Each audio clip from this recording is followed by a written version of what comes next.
안녕하십니까. 하란 한정섭입니다. 지난 시간에는 목도 좀 세고 또 원고 자체도 제가 혼자 쓴 것이 아니고 인도 사상에 대해서 전문적으로 공부하고 오신 서박사님이 계십니다.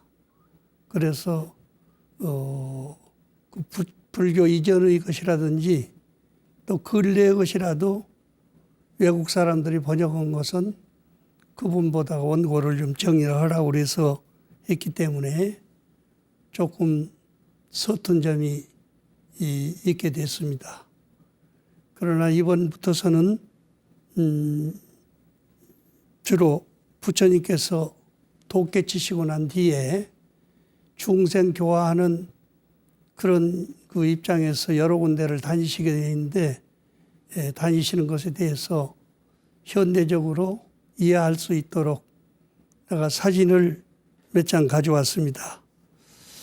지난 시간에 부처님이 이 전정각산에서 이렇게 고행을 하신 모습을 보여드렸는데 전정각산이 중심부만 사진이 이렇게 나왔습니다. 그러나 실제 가서 보면은 완전히 돌덩어리로 풀 한 폭이 제대로 나지 않는 그런 장소로 돼 있고 여름에는 말도 못하게 덥습니다. 그런 장소에서 6년 동안 고행을 했다는 것은 참으로 놀랄 일이고 그렇기 때문에 밑에 있는 사진이 북인도 사람들이 거기 와서 공부하다가 부처님이 바짝 말라있는 모습을 보고 조각으로 이렇게 한 것이 지금 남아 있습니다. 북인도에 있는 것은 세계적인 문화재로 지정이 되어 있습니다만은 저도 한국에서도 보통 한 30일, 50일, 100일 이렇게 단식 기도하는 사람들을 여러 사람 봤지만은 우리 부처님처럼 바짝 말라버린 사람은 없어요. 내가 가장 오랫동안 수행하신 분 가운데 72일 동안을 단식하면서 이렇게 지내신 분을 봤는데 그분은 원래 중풍이 있었기 때문에 중풍 치료를 위해서 했는데 한 50일 오고 나니까 침 흘리고 걸음 걸고 하는 것이 낫게 돼가지고 72일까지 하시고 대학 교수로서 어느 대학에 학장님까지 이렇게 지내셨는데 그 뒤로 출가를 하셔가지고 어느 종단에 총무원장까지 20년 동안을 잘 이렇게 마치고 돌아가신 일이 있습니다. 우리는 37일 동안만 굶어도 참기 어렵다고 그러는데 6년 동안을 말로는 일마일맥입니다. 삼시 한 알, 또 보리 한 알 이렇게 해서 하루에 하나씩 잡수시고 6년 동안을 지냈다고 그러는데 이런 것은 옆에서 구경한 사람이나 또 실제 단 일주일이라든지 한 달이라도 체험하는 사람이 아니면은 그 고통을 이야기할 수가 없습니다. 이해를 할 수가 없지요. 이 영축산은 완전히 전정각산 밑에 있는데 완전히 바위산이고 이 근래에 와서 한 100년 전부터 인도의 불가촉 천민, 말하자면 천민들을 거기다가 다 호적 없는 사람들을 쓸어 모아서 지내게 했기 때문에 일반 사람들은 무서워서 지내지 못했어요. 그런데 우리나라의 법륜 스님이 전정각산에 갔다가 그것을 보고 환자들도 많고 하기 때문에 우선 이분들을 좀 치료를 해줘야 되겠다. 그래서 의대 출신 의사들을 몇 분 모셔가지고 거기다가 병원을 만들고 또 그 옆에다가 학교를 만들어가지고 완전히 그쪽 사람들한테 맡겨서 운영할 수 있도록 해서 지금은 학교도 잘 운영되고 병원도 잘 운영되고 있습니다. 관광 갔다가 그냥 유적지만 구경하고 돌아오는 경우가 있는데 이와 같이 부처님 고행하신 장소에 일반 사람들은 들어가기 어려운 불가촉 천민들이 사는 장소에 가가지고 병원도 만들고 학교도 만든 우리 법륜 스님이 있다는 것을 생각할 때 한국 불교의 자랑이요. 세계의 불교들이 다 우러러보는 그런 장소가 되어 있습니다. 그 다음에 거기서 내려와 가지고 수자타 장자 그 딸에게 우유를 얻어 잡셨다고 그러는데 지금도 거기 가면은 이와 같이 소를 기르는 장소가 그대로 있습니다. 소 기르고 있어요. 그래서 이제 거기서 직접 우유를 짜서 우리도 얻어먹고 한 일이 있는데 그런 장소에서 우유를 잡수시고 힘을 얻어가지고 나중에 그 밑에 보리스 밑에는 돌덩어리입니다. 근데 그 돌덩어리를 뒤에 사람들이 아름답게 잘 조각을 해가지고 금강보좌를 이렇게 만들어놓은 일이 있습니다.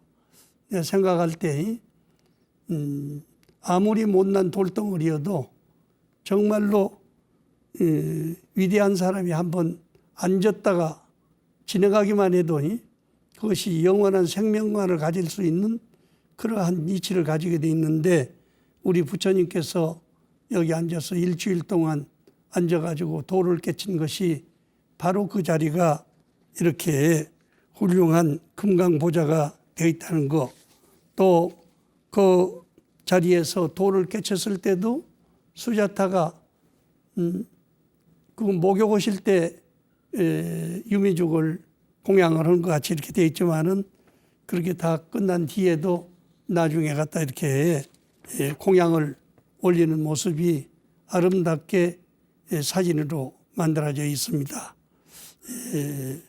뭐 인연이 닿기 때문에 그렇게 됐으리라고 생각하기는 합니다만은 수자타는 큰 복이니요. 수자타 전에도 부처님한테 마비 상태에 있는 그런 신체를 주물러 드리고 마사지 해가지고 회생하게 만든 사람들이 있지만은 그분들은 태국으로 가서 태국 마사지, 태국 절에다가 마사지 교육하는 장소를 만들어 가지고 있어서 지금까지 2500년 동안을 태국 마사지가 전 세계적으로 유행하고 있습니다. 그러나 그분들은 사실 이름도 않고 또 수자타가 유미죽을 써가지고 와서 공양했는데 유미죽은 먹어보니까요 쌀죽인데 쌀죽을 잘 써가지고 거기다가 꿀을 약간 쳐서 먹으면은 아주 윤기가 나고 좋았는데 부처님이 바짝 말랐다가 그 꿀이 들어있는 유미죽을 잡수고 얼굴에서 빛이 나기 시작했다. 그런 이야기가 경전에 나오고 있습니다. 그리고 부처님께서 이렇게 일주일 동안 앉아 계시다가 도를 깨쳤는데 그 깨친 세계가 경전에서는 화엄세계라고 이야기합니다. 화엄세계는 이 우주 전체가 하나의 꽃으로서 아주 아름답게 장엄되어 있다. 어느 정도 크느냐? 우리가 살고 있는 세계가 1,1월 세계예요. 해도 하나, 달도 하나밖에 없는 그런 세계지만은 부처님이 도를 깨쳐가지고 비춰보니까 이 세계는 100억 1월 세계더라. 100억 개가 넘는 해와 달이 있어가지고 큰 우주를 서로 비치면서 인연을 가지고 연관 가지고 서로 유지를 하고 있는데 장차 몇 만년이 되면은 전 세계가 이 화장장엄 세계로서 한 세계가 될 것이다. 이런 말씀을 했습니다. 그것을 기념하기 위해서 이렇게 아쇼카 임금님을 중심으로 해서 아름다운 소위 탑을 50m가 넘는 탑을 세워줘서 가는 사람마다 다 누구나 볼 수 있게 이렇게 돼 있습니다. 그리고 부처님이 첫 번째 말하면 건강부자에서 일주일, 그리고 어떻게 돼서 내 보리수가, 원래는 보리수가 아니라 필발나수입니다. 필발나수가 나를 이렇게 가려줘 가지고 시원한 그늘을 비춰서 내가 깨닫게 됐는가 한번 봐야 되겠다 해가지고 건너편 한 200m쯤 떨어진 지점에 가서 눈도 깜빡이지 않고 일주일 동안을 그 필발나수를 내려다봤습니다. 그때 거기서 부처님이 눈도 깜빡이지 않고 일주일을 지냈기 때문에 조그마한 탑이 세워져 있는데 그걸 불순탑이라고 그러고 그 속에는 화엄경이 소위 저장이 되어 있다고 합니다. 그래서 거기서 일주일을 다시 서서 그냥 선 자세로서 일주일 동안 바라보시고, 그 다음에 세 번째 간 장소가 나무꾼들이 나무 해가지고 오다 보면 쉰 장소가 있어요. 그 쉼터가 있는 장소에 가서 앉아가지고 거기서 일주일 동안을 명상을 했습니다. 그런데 부처님 가슴에서 환하게 빛이 쏟아졌는데, 지금은 세계 불교기로 되어 있습니다만은 이런 빛이 환하게 빛나서 이걸 가지고 여러 가지로 해설을 하고 있습니다만은 동서남북 중앙에 살고 있는 모든 중생들은 흑인이라든지 백인이라든지 황인종이라든지 이 푸른색이라든지 이러한 오종색을 가진 중생들이 살고 있으나 다 절대 평등하다. 지금 와가지고 소위 사람 차별하지 말고 평등하게 대하고 살자고 하는 운동이 미국에서 일어나고 있었습니다마는 부처님께서는 그때 당시에 말은 하지 않았지만은 나무를 하는 나무꾼이나 바라문이나 또 철제리나 이런 사람들이 절대 평등하다고 하는 이치를 가슴에서 나는 빛으로서 우리에게 증명을 해줬습니다. 그리고 넷째 번에는 이제 여기 사진은 가지고 오지 못했습니다만은 부처님이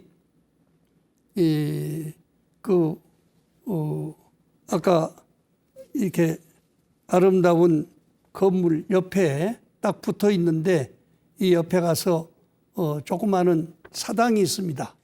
사당이 있는데 거기에 지금도 두 종교의 교주들이 모셔 있다면 하나는 제석천왕을 모신 자리요, 하나는 대범천왕을 모신 자리입니다.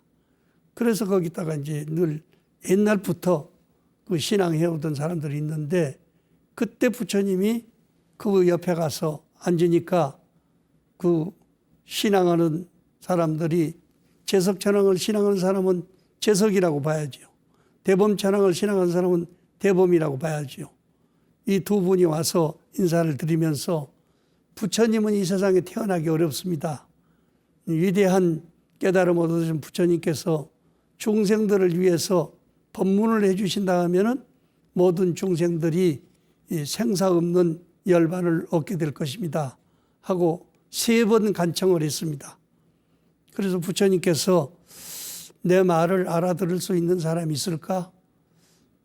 나도 생각으로도 헤아리기 어려운데 어렵지만은 당신들의 소원을 따라서 내가 상중하, 저 연꽃이 물에서 잠겨 있는 놈이 있고 중간만쯤 나온 놈이 있고 아주 물 위에 솟아 있는 것이 있듯이 내가 상중하 중생을 위해서 거기에 맞도록 알맞는 법문을 하겠다. 거기서 구상하신 것이 인과, 인연, 마음법입니다. 말로 표현할 수 없는 것은 마음이요. 그렇지만은 그 마음의 작용에 의해서 인과를 만들고 인연을 만들어서 이 세상 모든 것이 만들어졌기 때문에 그런 법을 내가 한번 설명을 해야 되겠다. 이렇게 해서 이제 승낙을 하셔서 거기서 소위 이제 대범천왕과 제석천왕이 아주 고맙게 생각하고 항상 옆에 따라다니면서 부처님을 옹호하겠습니다. 이렇게 돼서 여러분들이 신중탱화를 보면은 신중탱화 바로 옆에 좌우에 가가지고 대범천왕과 채석천왕이 이 왕관을 쓰고 서 있는 모습을 볼 수 있습니다. 그리고 다섯 번째 이제 옆에 나무가 하나 있어서 나무 밑으로 가서 좀 그늘을 의지해서 잠깐 앉았는데 지나가던 코끼리가 와가지고 부처님한테 인사를 드린단 말이요. 그 코끼리가 무슨 코끼리냐? 바로 미얀마 사람들이 30수레에다가 물건을 싣고 교역으로 나는 장사 오는 사람들이요. 그래서 형님은 타프사고 또 동생은 말리카라고 하는 두 사람인데 와가지고 코끼리가 부처님을 알아볼 정도 되면은 정말로 훌륭한 성인인 것 같습니다. 저희들이 부처님께 공양을 올리겠습니다. 그때가 부처님이 수자따한테 밥을 얻어 잡수고 일주일 동안 그냥 앉아서 명상하셨지요. 항마 하셨지요. 또 여러 군데 돌아다니면서 됐는데 50일이 넘도록까지 아무것도 잡수지 않았습니다. 그런데 그때 이 답사와 말리카가 발리카가 이제 보리깨떡 4개씩 하고 또 거기에 옆에 뭐 부수적인 걸 좀 갖다 이렇게 드리고 해가지고 공양을 잡수었는데 50일 만에 처음 잡수는 것이기 때문에 아주 달게 잡수었어. 그리고 그 가져온 사람한테다가 머리를 이렇게 만지면서 그대에게 밝은 빛이 있어라 이렇게 축원을 해줬단 말이에요. 그러니까 동생이 옆에서 보고 있다가 우리 형님만 복 다 받아보는구나. 나도 공양을 하고 축원을 받아야 되겠다. 그래서 역시 보리겠다가 하고 다시 또 미숫가루하고 해서 갖다 공양을 올렸습니다. 그러고는 부탁했어요. 우리들이 이 인도 나라에 와가지고 처음 이렇게 훌륭한 스님, 훌륭하신 그 부처님을 뵙게 됐으니까 기념품을 하나 주셨으면 좋겠습니다. 그런데 부처님이 6년 동안 고행을 하고 무슨 기념품이 있겠습니까? 그러지만은 중생들 마음을 연민히 여기고 그 사람들 마음이 허전하지 않도록 이렇게 머리칼을 딱 해가지고 착 뽑으니까 8개 머리칼이 뽑히게 됐단 말이에요. 그래서 그것을 주시면서 이 30수레의 그 물건 싣고 가는 코끼리 수레에다가 앞에다 놓고 뒤에다 놓으면은 밤이면은 거기서 빛이 나가지고 어떤 악한 짐승도 범접지 못하고 또 바람이라든지 비라든지 이런 것을 피해가지고 좋은 결실을 맺을 것이다. 이렇게 해가지고 싣고 가서 그분들은 가지고 왔던 물건을 300배를 넘어 버렸다고 그럽니다. 그래서 그걸 싣고 미얀마로 가니까 미얀마 임금님이 그 소식을 듣고 강가에 나와가지고 그걸 맞는데 그냥 맞는 것이 아니고 양쪽의 군인들을 1000명씩을 세워가지고 서로 이렇게 전해주는 그런 의식을 장엄하게 했습니다. 그래서 그 머리칼이 합해져 가지고 나중에 미얀마에 탑이 세웠을 때 처음 세워진 탑은 따따탑이라고 그랬어요. 미얀마에서는 천을 따라고 부른다고 합니다. 그러니까 양쪽에 1000명씩 있었으니까 따따탑이다 이렇게 했는데 임금님과 그 두 사람의 키를 맞춰 가지고 소위 그 키에 맞춰서 탑을 세웠습니다. 그런데 그 뒤로 늘 탑에서 빛이 쏟아지고 또 미얀마는 바람이 많이 불고 비가 많이 와가지고 재난이 많았는데 그해부터 소위 비바람이 심하게 불지 않고 해서 큰 풍년이 들고 했기 때문에 장소를 옮겨서 지금 소위 세다콘 탑이라고 하는 탑을 이게 96.8m라고 합니다. 그러니까 엄청나게 큰 탑인데 황금으로 모여가지고 여기다 탑을 세워서 세계 문화재 탑 가운데선 제1호가 됩니다. 유네스코에 등록된 그런 탑이 있고 지금도 가서 참배만 해도 여러 가지 좋은 일을 겪는다 하는 그런 이야기가 있습니다.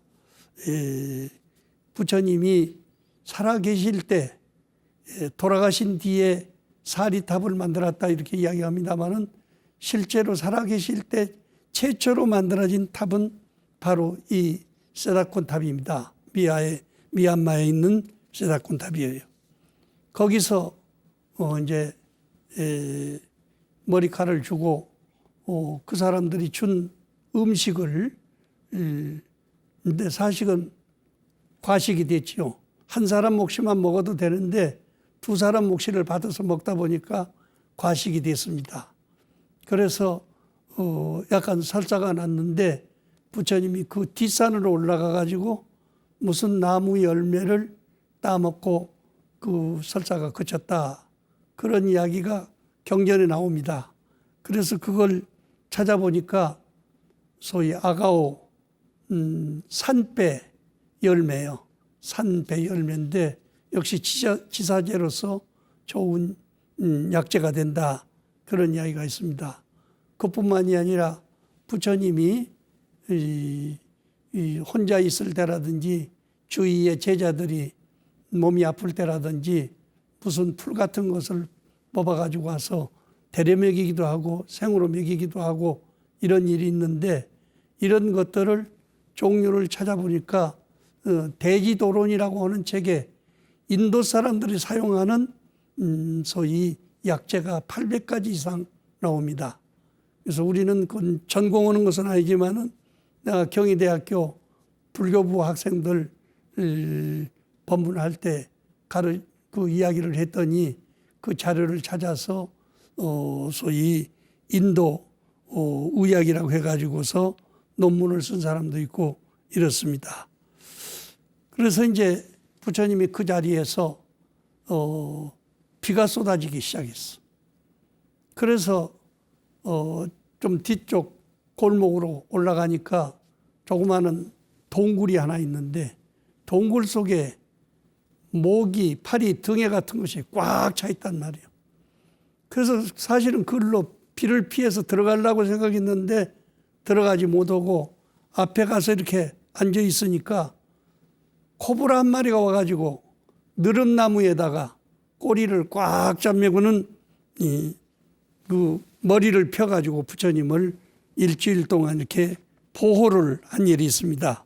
그래서 지금 붓다가에 가면은 이와 같이 코브라가 부처님을 보호하고 있는 그런 모습이 나타나 있습니다.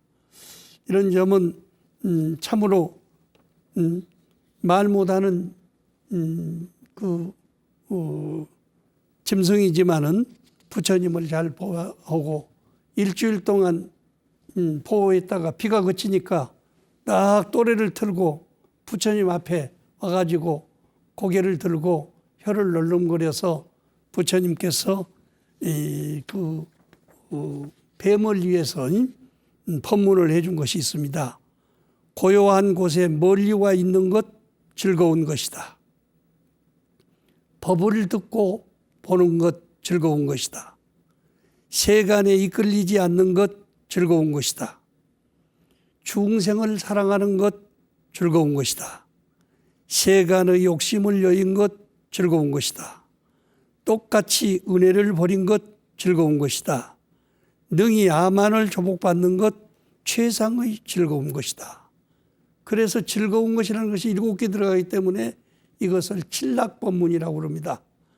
그러면 우리 부처님이 8만 대장경을 설했지만은 대장경 가운데서 최초로 축생을 위해서 법문하신 것은 이 칠락법문이 최초가 된 것입니다.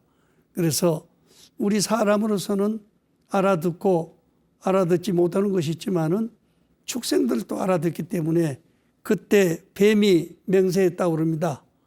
어느 곳이든지 부처님을 모시는 성지, 말하자면 큰 사찰이 있게 되면 저희 권속들이 가서 그 주의를 꼭 지키겠습니다. 이렇게 해서 그래서 그런지는 몰라도 절 부근에 가서 큰 구렁이들이 살고 있는 장소가 많이 있습니다. 절대 거기서는 그 구렁이를 해치거나 쫓지 않고 그대로 잘 보호하고 있는 그런 실정입니다.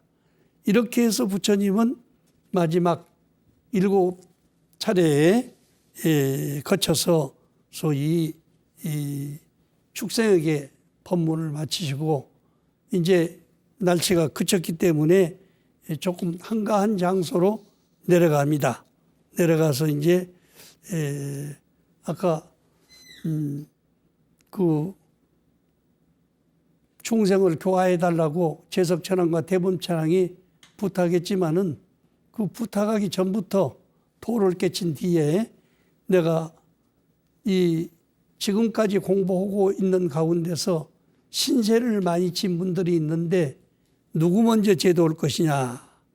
그래서 제일 처음에 만났던 아라라 카람마 나마푸타라고 하는 그런 두 스승을 살펴보니까 이미 돌아가시고 안 계신단 말이죠. 그래서 다음으로 생각한 것이 6년 동안 정반왕께서 나를 보호하기 위해서 5사람의 이 비구들을 보내가지고 멀리서 지켜보고 이렇게 하도록 한 일이 있는데 그 사람들을 내가 제도해야 되겠다. 그렇게 하고 살펴보니까 그분들은 수자타에게 신랄타가 유미죽 얻어먹는 것을 보고 타락했다고 해가지고 그냥 신랄타를 버리고 베나레스로 가서 있는 것을 알게 됐습니다. 그래서 베나레스로 내가 가서 그 사람들을 꼭 바르게 제도해서 그동안에 나를 위해서 6년 동안이나 따라다니면서 고행했던 것을 보답을 해야 되겠다. 이런 생각을 가지고 이제 그쪽으로 가야 되겠다고 생각하고 있는데 젊은 바라문 한 사람이 와가지고 내가 당신을 보니까 참으로 얼굴도 맑고 깨끗하고 눈에서 빛이 막 쏟아집니다. 당신의 모습은 참으로 깨끗합니다. 이렇게 깨끗한 피부를 아무에게서나 볼 수 없습니다. 그대는 어떤 사람들에게 출가해가지고 어떤 공부를 했기 때문에 이렇게 거룩한 모습을 나타낼 수 있습니까? 하고 물었습니다. 그러니까 나는 일체의 승자요 지자다. 나는 일체 모든 번외망상을 완전히 항복받은 사람이요. 그러니까 승자지요. 그리고 그것이 번외인지 아닌지를 분명히 가름할 수 있는 지혜를 내가 얻었다. 지자다. 누구에게서나 배운 것이 아니고 스스로 깨달았다. 나는 지금 카시국이라고 하는 나라로 가서 나의 도반이었던 오비구를 제도하러 가려고 한다. 그러면 당신은 무엇을 깨달았기 때문에 그렇게 훌륭한 모습을 갖출 수 있었습니까? 그러니까 그때 부처님께서 이 세상 모든 것은 고통인 것을 내가 알았고 그 고통의 원인은 번외망상인 것을 알았다. 그래서 그것을 완전히 없애고 나니까 바른 길이 환하게 열렸어. 내가 걸어가야 될 길이 이 팔정도의 바른 길이라는 것을 알게 됐어.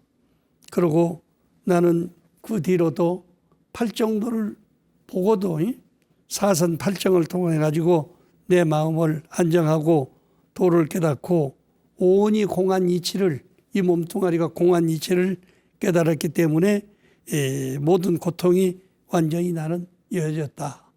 그러니까 이제 그 사람이 하는 말이 아니 스승도 없이 혼자 깨닫는 사람이 어디 있습니까? 별 사람 다 보겠네 하면서 그냥 간단 말이에요. 그러니까 부처님은 아직 덜 익었구나. 때가 닥치면 다시 만날 수 있을 것이다. 이렇게 생각하고 났습니다. 좀 지난 이야기입니다마는 거기서 산 고개 2개를 넘어가니까 그 젊은 바라문이 넘어가니까 한 동네가 조그마한 동네가 나오는데 그것이 바로 수렵인들의 이 동네입니다.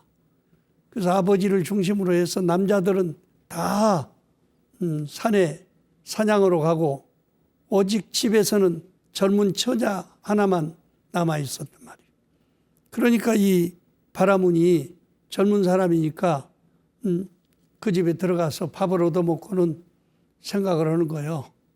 내가 혹시 저 여자하고 같이 인연을 맺으면은 인생을 외롭지 않게 살 수 있지 않겠는가 해가지고 거기 가서 인사드리고 이야기를 합니다. 나하고 같이 살면 어떻습니까? 나는 내 마음대로 하지 못합니다. 우리 아버지한테 승낙을 받아야 됩니다. 아버지는 어디 가셨습니까? 사냥으로 갔습니다. 형제들도 많습니다.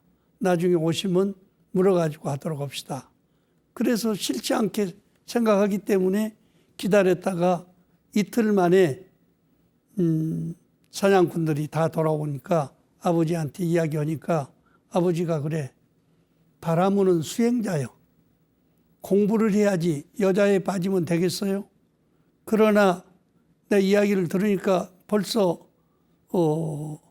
그 몸은 가차히 하지 않았다 하더라도 마음으로 생각으로서 이미 개를 범했어. 그러니까 우리하고 같이 살려면은 결혼식을 하기는 하는데 하는 일이 있어야 된다. 무엇을 해야 됩니까? 우리가 수렵해서 노루라든지 꽁이라든지 이런 것들을 잡아오면은 털 뜯고 껍데기를 벗겨서 이 고기를 말리고 하는 일을 중심으로 해야 된다. 그런데 이제 장가가고 싶은 생각에 그냥 좋다고 결혼을 해서 이제 같이 살게 됐습니다. 그런데 또 용케도 얼마 가지 않아서 아기를 갖게 돼가지고 아이를 낳았어요. 아주 총명하게 아버지를 많이 닮았는데, 그래서 나중에 이제 아기를 얻으면서 늘 엄마가 그래, 너희 아버지는 훌륭한 바라문이셨는데 나를 좋아해가지고 지금 우리 집에서 이렇게 종노릇을 하고 있단다. 너는 절대로 너 아버지 따라서 해서는 안 된다 하면서 이제 아기를 어리는 거예요. 집에서 들으면 말도 못하게 괴롭지요, 그런 소리가. 그런데 나중에 아버지가 하는 말이 여기서 말리는 것은 어느 정도 하게 됐으니까 요 고기를 가지고 가서 저 시장이나 동네 가서 팔아가지고 오라고. 짊어지고 나갑니다. 짊어지고 나가면 아직 덜 마른 것은 온 그 몸에다가 이제 피투성이가 돼가지고 짊어지고 다니면서 고기를 팔고 오는데 한 번은 팔고 오니까 그 부인 되는 사람이 눈물을 흘리면서 이야기해. 아가야, 너는 절대로 너 아버지 닮지 마라. 너 아버지는 훌륭한 바라문이었는데 나를 좋아해가지고 저렇게 우리 집은 노예가 돼가지고 길거리에 가서 장사가 돼 있으니 네가 거기에 절대로 뻔 닮으면 안 되지. 그리고 나는 아버지를 볼 때마다 가슴이 아파서 메어지는 그런 기분이 난다 하면서 눈물을 짓는단 말이에요. 그래서 남자가 그렇습니다. 당신 말이 꼭 맞습니다. 내가 수도인으로서 바라문으로서 수행을 잘했으면은 모든 사람들이 스승이 돼가지고 공경을 받고 살아야 되는데 당신 따라다니다 보니까 내 신세가 이렇게 됐어. 어떻게 했으면 좋겠습니까? 그러니까 부인이 먼저 이야기를 들었기 때문에 당신이 이 붓다가야에서 만났던 그 스님이 참으로 훌륭한 스님인데 지금 어디 계신지는 몰라도 틀림없이 베나레스로 간다고 그랬으니까 그걸로 가면은 만날 수 있을 겁니다. 지금은 아직 당신 마음도 덜 익었고 또 내 마음도 사랑이 꺼지지 않았으니까 1년만 더 살다가 그걸로 가도록 하십시오. 그래서 결국에는 그 부인의 말을 듣고 1년 후에 베나리스에 가니까 베나리스에서 부처님이 제자들을 거느리고 있어서 그 제자가 돼가지고 나중에는 그 스님이 부처님의 20대 제자 가운데 한 분이 됩니다. 그러나 이제 잘못하면은 또 그 사람 이름을 부르면서 타락된 스님이나 잘못된 사람들을 빗대서 이야기할 염려가 있기 때문에 내가 이름은 말씀드리지 않습니다만은 이런 일이 어찌 부처님 당시에 그 바람은 한 사람한테만 해당된다고 보겠습니까? 우리가 마음 먹고 출가해서 도를 한번 깨쳐보겠다고 하는 마음 먹고 이렇게 나선 사람들도 먼 길을 가다 보면은 나중에는 피곤해서 지쳐서 염증이 생겨가지고 새로운 살림을 시작했다가 나중에 늑발에 가서 후회를 하는 수가 있습니다. 다행히 이거는 아주 영리한 부인이 옆에 있어가지고 남편을 코스를 잘 정해줬기 때문에 훌륭한 사람이 됐고 나중에 경전에 보면은 그 여자도 아기를 키워서 그 친정아버지한테 맡기고 자기도 출가해가지고 소위 기수국 고도곤이 있는데 와서 같이 살았다 하는 이야기가 있습니다. 우리는 이제 권속들을 같이 데리고 다니면은 많이 혐오하는 그런 점이 있습니다만은 부처님은 부처님 소위 이 친부인 야스다라든지 또 아들인 나우라라든지 이런 사람을 데리고 같은 장소에서 삭발하고 출가해가지고 청정한 계율 속에서 수행하는 모습을 우리는 많이 보아왔습니다. 이런 점을 생각할 때 인연 있는 사람을 구했으면 구원대로 부처님의 경지에 이르기까지는 못 온다 하더라도 어느 정도에 도착할 수 있도록 서로 도와서 격려하고 바른 길을 이끌어 나갈 수 있는 사람이 된다면은 좋은 결실을 맺고 버림없는 그런 인연들을 잘 맺어갈 수 있다고 생각됩니다. 부처님은 여기서 이제 부타가야에서 대강 한 일을 마치고 오비구를 향해서 베나레스로 가게 됩니다. 베나레스에 가니까 간디스 강이 가로막고 있단 말이에요. 그래서 사공 보다가 좀 태워달라, 배 좀 타고 건너가자 하니까 돈을 주지 않으면 건널 수가 없습니다. 그래서 할 수 없이 부처님은 우두머니 섰고 애기 하나하고 부인 하나하고 싣고 뱃사공은 그냥 강을 건너갔습니다. 그런데 그때 부처님께서 허공을 쳐다보니까 새들이 강을 건너간단 말이에요. 미물 축생도 저렇게 건너가는데 사람이 그걸 건너가지 못해서 되겠느냐 하고 물을 응시하고 보니까 물이라고 하는 것이 H2O예요. 말하자면 공기하고 수분하고 같이 모여진 것이기 때문에 분해시켜버리면 땅덩어리와 처음도 차이가 없단 말이에요. 그래서 부처님이 어떻게 건너갔는지는 몰라도 배가 저쪽에 도착되기 전에 도착이 됐습니다. 그러니까 뱃사공이 놀래가지고 뛰어가서 나라의 임금님한테 이야기를 하니까 실달다가 도 깨쳤구나. 앞으로는 어떤 사람이 됐든지 수행자가 수레를 태워달라고 그러든지 배를 태워달라고 하면 그대로 그냥 갑시를 받지 말고 건네주도록 해라. 그 역사가 기록이 돼가지고 지금도 인도에서는 수행자들이 먼 길을 가게 될 때 기차라든지 비행기라든지 이렇게 특별히 할 때는 국가에서 승낙을 하면은 무료로서 탈 수 있게 되고 또 강을 건널다 할 때도 언제든지 뱃삭을 내지 않고 탈 수 있는 그런 그 길이 열리게 된 겁니다. 이것은 지금도 2500년이 지났는데도 배를 탄다든지 버스를 탄다든지 할 때 앞좌석이나 뒷좌석에 꼭 스님들 좌석을 하나씩은 남겨놓고 있거든요. 이런 것을 볼 때 우리보다는 가난하게 살고 어려운 나라라고 이렇게 합니다마는 그 정신적인 면에서 볼 때는 신심과 원력이 도저히 비교가 되지 않는다고 생각이 됩니다.